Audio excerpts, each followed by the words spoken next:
कौन अधिक साहसी। चंद्रशेखर नगर में रत्नदत्त नाम का एक सेठ रहता था। उसके एक लड़की थी, उसका नाम था उमदनी। जब वह बड़ी हुई तो रत्नदत्त ने राजा के पास जाकर कहा कि आप चाहे तो उसे ब्याह कर लीजिए। राजा ने 3 दासियों को लड़की को देख कर आने को कहा।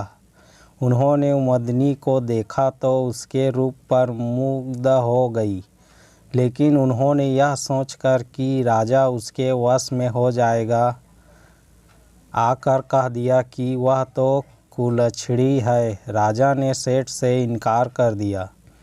इसके बाद सेठ ने राजा के सेनापति बलभद्र से उसका विवाह कर दिया।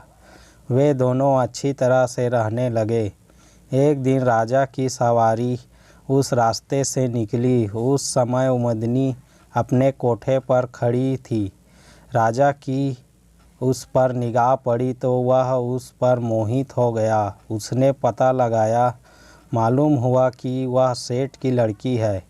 राजा ने सोचा कि वो न हो जिन दासियों को मैंने भेजा था उन्होंने छल किया है। राजा ने उन्हें बुलाया तो उन्होंने आकर सारी बात सच सच कह दी। इतने में सेनापति वहां आ गया।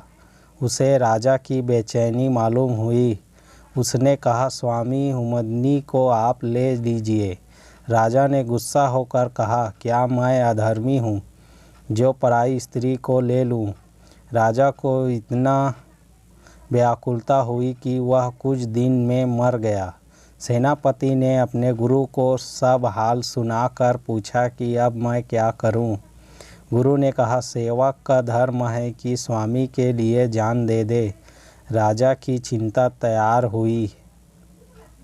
सेनापति वहां गया और उसमें कूद पड़ा। जब उमदनी को यह बात मालूम हुई तो वह पति के साथ जल जाना धर्म समझकर चिता के पास पहुंची और उसमें जाकर भस्म हो गई।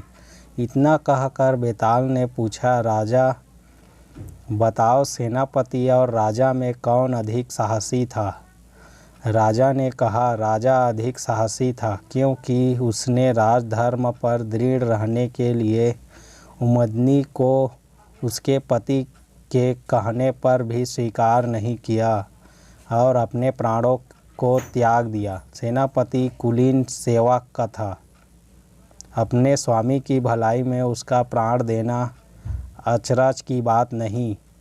असली काम तो राजा ने किया कि प्राण छोड़कर भी राजधर्म नहीं छोड़ा।